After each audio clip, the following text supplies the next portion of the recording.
Good morning everyone and welcome to another video. Has been a while since I made one of these indoor videos, but today is a video is about the Blackstone oil analysis, the sample that I sent out to the lab to get my oil analyzed. The oil used was a Castrol HEP 0W20, and the engine only had total of 2400 miles, so it's still not broken in, and miles on oil is only 1300, so not a lot. This oil I believe is rated for 20,000 miles. It's a very nice oil, robust construction, very good additive package in it. So if you're a fan of a Castrol Edge, I'm definitely encouraging you to try it. I think it worked out pretty nice. The engine was quiet and smooth, ran great. And I'm gonna put a link down in the description below if you wanna check out the oil. It's a gold bottle H, one of their top-notch oil from Castrol. I believe is rated for 20,000 mile protection.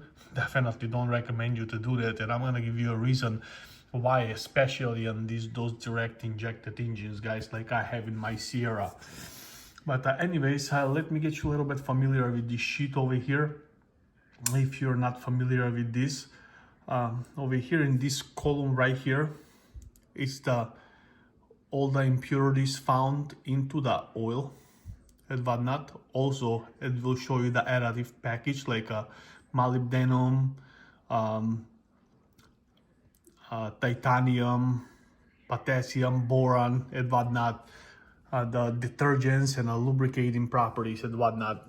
So do a research and find out on your own what all this means, what it does in the oil. I don't want to make this video to be super long and whatnot, but you can take a screenshot of that and check it out for yourself. And this over here, on this column over here, it's a universal average from the oils and how the engines are wearing. And that's on an average of, like they say over here, 6,300 miles. Now keep in mind my oil only has 1,300 miles on it, so 1,300. So I changed it early because my engine is still brand new and I want to flush out all the impurities in the engine from the braking period and whatnot. I don't want those stuff to circulate around my engine. I always do that with new vehicles. With this particular motor, I got carried away. This is, believe it or not, third oil change on this engine. But anyhow, let me see over here if I can bring out, and this is a little area over here where they tell you how your engine is performing and whatnot.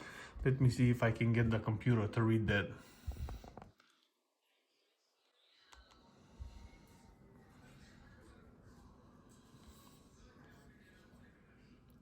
Okay, bear with me here.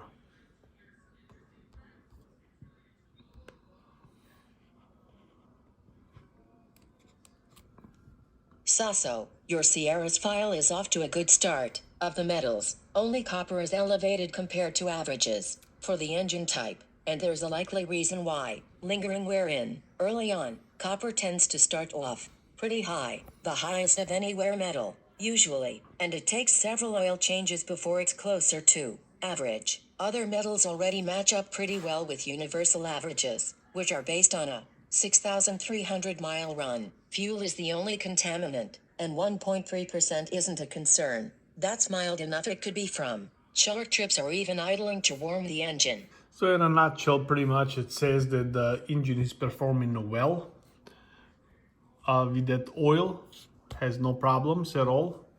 So if you want to go and pause this and read it, this is parts per million, how much is found there.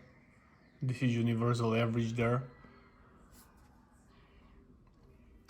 So you can read it. There is nothing really abnormal, like they said, the copper is elevated slightly, but that's because the engine is so brand new and it's breaking in and whatnot. That's why all of these materials are found in there. But for this pushrod engine, guys, from the research that I have done, they like really oils with a higher molybdenum. This one is only got a 92 parts per million, and a universal average is about 118.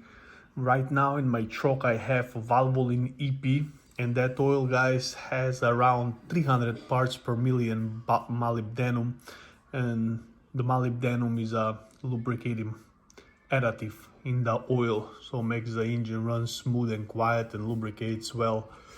All of these down here are detergent, dispersive and whatnot. Do a little research. I'm not gonna go by one and explain what they do, but do a little research for yourself. But another thing I wanna add on to this video, guys, is General Motors it's recommending 7,500 miles on an oil change. And I'm definitely not encouraging you to do that, no matter what kind of oil you're using, because those direct injection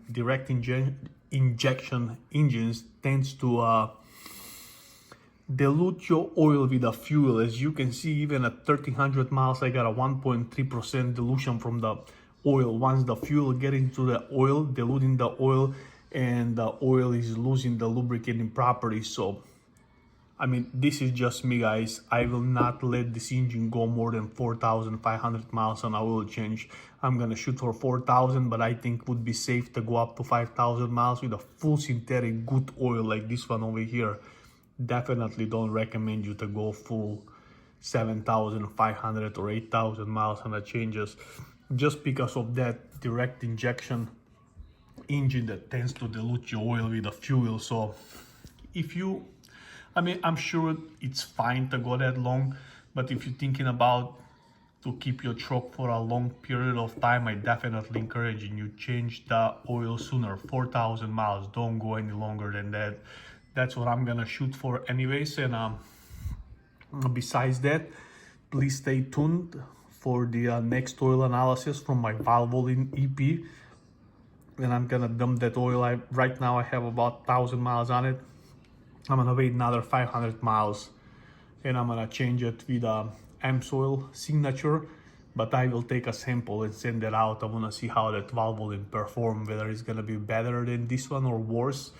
That I believe it's gonna be a little bit better, just because of the fact that it's very high on the molybdenum right there, and it also got a good detergent dispersive additive in it. Very nice, robust oil that one is.